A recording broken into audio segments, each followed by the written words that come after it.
Friends, welcome back to my channel শখের রান্নায় আমার সব বন্ধুদের অনেক অনেক স্বাগতম। তা বন্ধুরা, প্রচণ্ড শীত পড়েছে, প্রচণ্ড বাজে ওয়েদার, সবাই খুব ঠান্ডা হয়েছে। এর মধ্যে যদি নরম তুলতুলে চুষি পিঠে হয় মিষ্টি মিষ্টি, তাহলে কেমন লাগে?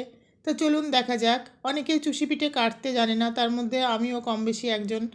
আমার খুব ভালো কাটা হয় না বন্ধুরা, আমি সেইভাবে চেষ্টাই করিনি কোনো দিন, কারণ মা কেটেছে, বাকি সব কিছু করেছি, বাট মা করেছে সেটাই আমি দেখেছি, আর অনেকটা মানে এগিয়ে দিয়েছি আশেপাশে কেটে। তা আপনাদের আজকে দেখাবো সেই চুষি কাটার ঝামেলা ছাড়াই খুব সুন্দর নরম তুলতুলে সুজি দিয়ে কিভাবে চুষি পিঠে তৈরি করা যায়। খুব সুন্দর লাগবে, মুখে দিলে মিলিয়ে যাবে, আর চালের গুঁড়ির থেকে কোনো অংশে খারাপ কিন্তু স্বাদ নয়, একটু বেশি বেটার স্বাদই হবে। তো শুরু থেকে শেষ অবধি আমি রেসিপিটা দেখার অনুরোধ করব বন্ধুরা। আপনারা, আশা করি আপনাদের ভালো লাগবে। আপনারা বাড়িতে এইভাবে সুজির চুষি পিঠে কেটে নিজেরা খাবেন এবং সবাইকে খাওয়াবেন, তারা প্রশংসায় পঞ্চমুখ হবে। তা চলুন দেখা যাক কিভাবে আমি এই চুষি পিঠে কাটবো। আমি একটু মোটা মোটা করেই কেটেছি, কারণ মুখে দিলে তো মিলিয়েই যাবে। আপনারা চাইলে সরু করেও কাটতে পারেন, সেটা ডিপেন্ড করে কে কেমন পছন্দ করে সেটার উপর। দেখুন আমার মেয়ে তো গরম গরম ধোয়া উঠছে, খাওয়া শুরু করে দিয়েছে, মানে ওরই ফেভারিট খুব চুষি পিঠা, সেই জন্য ওর জন্যই তৈরি করা, আর ভাবলাম আপনাদের সঙ্গে সেটা শেয়ার করে দিই, আপনারাও শিখে নিতে পারবেন। তা চলুন এবার কিভাবে কাটবো। খুব বেশি উপকরণ লাগবে না, সামান্য উপকরণ। এখানে 1 বাটি সুজি নিয়েছি। সুজি সবার ঘরেই থাকে, একটা 10 টাকার সুজির প্যাকেট হলেই কিন্তু হয়ে যাবে, একদম সিম্পল, ভেরি ইজি। তা এইখানে আমি কড়াইতে প্রথমে পরিমাণ মতো জল দিয়ে দেব, মানে 1 বাটি সুজি তো এর 1.5 বাটি জল দেব বন্ধুরা, 1.5 বাটি পরিমাণ মতো জল দেব। একদম কড়াইটা ধোয়া উঠে উঠে গেলে তারপরে জলটা দেব, তাহলে সঙ্গে সঙ্গে জলটা কিন্তু ফুটে উঠবে।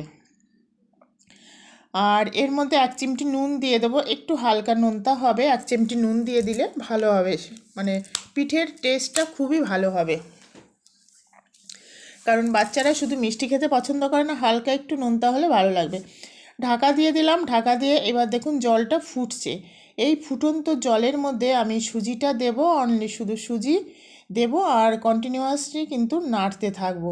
জল যদি কখনো বেশি হয় হোক, সেটা ফুটিয়ে কমিয়ে নেওয়া যাবে, শুকনো করা যাবে সুজিটা, কিন্তু কম হলে কিন্তু আর উপায় থাকবে না। তো দেখুন দেওয়ার সঙ্গে সঙ্গে জলটা একদম সুজিটা খেয়ে নিয়েছে সব জলটা, ওরা এত গলা শুকিয়ে গেছিলো বন্ধুরা। যাই হোক, গলা শুকাতে শুকাতে ও জল বেঁচে যেই ও খেয়ে নিয়েছে।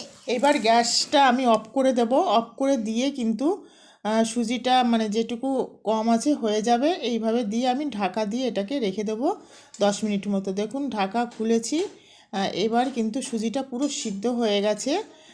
এবার আর একটু নাড়াচাড়া করে আমি এটাকে গ্যাসটা এবার আবার অন করে দেব, দিয়ে আর 1 মিনিট মতো লো ফ্লেমে কিন্তু এটাকে আবার মানে কুক করতে হবে, করে তারপরে গ্যাসটা অফ করে দিয়ে অনলি 1 মিনিট গ্যাসটা অফ করে দিয়ে আবার ঢাকা দিয়ে কিন্তু আমি রেখে দেবো। দিয়ে তারপরে এটাকে নামিয়ে নেব বন্ধুরা, নামিয়ে খুব ভালো করে এটা মাখতে হবে। ঢাকা দিয়ে দিলাম, দেখুন আর 10 মিনিট পর কিন্তু তুলে নিচ্ছি। এইভাবে এটাকে খুব ভালো করে আমি মাখবো, যত ভালোটা মাখা হবে চুষি পিঠে কিন্তু ততটা টাইট হবে, সুন্দর হবে, খেতে ভালো লাগবে। আর অনেকে মানে কি বলবো, চালের গুঁড়ি তো এখন গোড়া মানে গুঁড়োটা কাটাও খুব মুশকিল, আর বাজারের তো চালের গুঁড়োতে পায়েল থাকে, সিদ্ধ চাল, আতপ চাল, সব মিক্সড রেশনের চাল, অনেক নোংরাও থাকে। যাই হোক, আপনারা যদি এইভাবে সুজি পিঠে বাড়িতে তৈরি করেন, মানে সুজির চুষি পিঠা, তাহলে কিন্তু খুব সেফটিতে নিরাপদেই আপনারা খেতে পারবেন। এইভাবে খুব হাতে একটু তেল মাখিয়ে নিলাম, তেল মাখিয়ে নিয়ে এইভাবে চটকে চটকে ময়দার মতো খুব সুন্দর করে কিন্তু মাখতে হবে বন্ধুরা। যাই হোক, এইভাবে মাখাটা হয়ে গেলে আমি এইভাবে মানে প্রেশার ক্রিয়েট করে করে মাখতে হবে।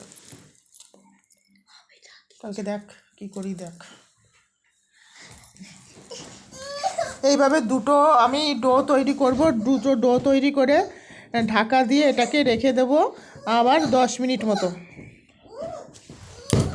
10 মিনিট মতো ঢাকা দিয়ে এটাকে রেখে দেবো। তারপরে চুষি পিঠেগুলো কিন্তু কাটবো। এই দুটো বাটি দিয়ে এইভাবে ঢাকা দিয়ে রেখে দেবো। মানে এই থালাটায় ধরছে না, তাই একটা বাটির মধ্যে দিয়ে এইভাবে ঢাকা দিয়ে রেখে দিলাম। খুব সুন্দর হবে, একদম সফট হয়ে যাবে। দেখুন 10 মিনিট পর ঢাকা বের করে ঠিক এইভাবে সরু সরু করে কাটছি। খুবই সরু হচ্ছে, এটা ডিপেন্ড করছে কে কেমন পছন্দ করেন। কেউ যদি সরু কাটতে চান সরু কাটবেন। দেখুন কতটা সরু, আমি সরু কেটে তারপরে আবার মোটা করে কেটেছি বন্ধুরা, কারণ এত ধৈর্য নেই, এত ঠান্ডা না, পুরো সব ঠান্ডা হয়েছে। দেখুন কত সুন্দর করে কেটেছি, সরু মোটা সব রকমই হয়েছে। যাই হোক তাড়াতাড়ি কেটেছি, আর খুব অল্প সময়ে কিন্তু হয়ে যায়, একদম ইজি একটা প্রসেস। তা আপনারাও এইভাবে তৈরি করবেন, আশা করি ভালো লাগবে।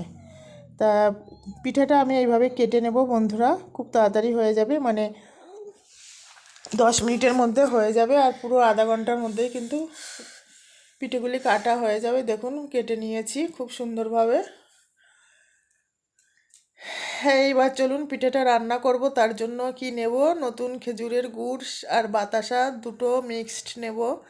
এখানে গুড়টা আমি ভেঙে নিয়েছি, যা শক্ত গুড় বন্ধুরা, নতুন খেজুরের গুড় এত পায়েল, নোড়া শিল দিয়ে এটাকে আমি ভেঙে নিয়েছি। তা যতটা পরিমাণ লাগবে, বাতাসা অল্প দিয়েছি, বাতাসার ফ্লেভারটা খুব ভালো লাগে। এখানে দুধ জাল হয়ে গেছে, এখানে একটা এলাচ থেতো করে আমি দিয়ে দিলাম দুধের মধ্যে। দুধটা ফুটিয়ে রেখেছি, একদম ঘন দুধ হয়ে গেছে। এখানে 1 কিলো দুধ নিয়েছি, কিছুটা কনডেন্স মিল্ক আমি দেব।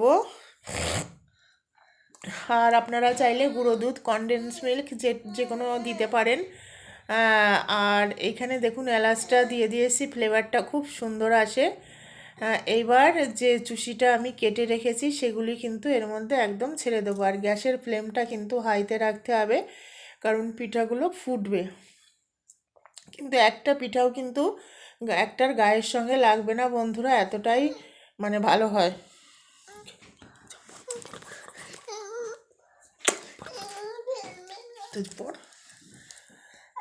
তা এবার এটাকে হাই ফ্লেমে কুক করব। কুক করার পর তারপরে আমার কনডেন্স মিল্ক আমি দিয়ে দেব, কিছুটা পরিমাণ ঘি দেবো। দেখুন ঘিটা জমে গেছে,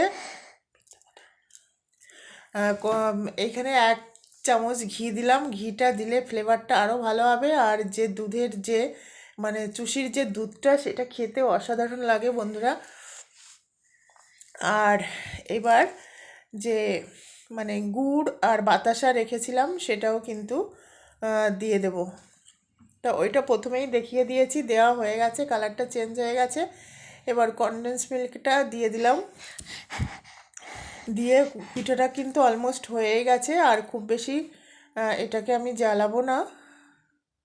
দেখুন গুড় বাতাসাটা গলতে শুরু করেছে, এইভাবে একটু নাড়াচাড়া করে দেবো। নাড়াচাড়া করে দিলে কিন্তু পিঠে আমার রেডি। তা বন্ধুরা, আজ এই সুজির চুষি পিঠা আপনাদের কাছে কেমন লাগলো কমেন্টস করে জানাবেন। আর যেসব বন্ধুরা কমেন্টস করেন, আমি তাদের উদ্দেশ্যে বলবো রেসিপি না দেখে কমেন্টস করবেন না, এটা আপনাদের কাছে আমার রিকোয়েস্ট।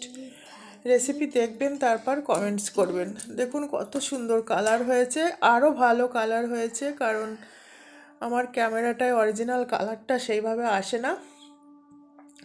একদম ক্ষীর হয়ে গেছে। এটা মানে প্রচণ্ড গরম আছে, আর একটু টাইম দিতে হবে, কিন্তু তার আগেই খাওয়া শুরু হয়ে গেছে আমার লাডলি, যেহেতু ওর পছন্দের খাবার, তাই এইভাবে আমি ওকে দেব, আপনাদের সেটা দেখাচ্ছি। নতুন বন্ধুদের উদ্দেশ্যে বলছি, আমি খাবো।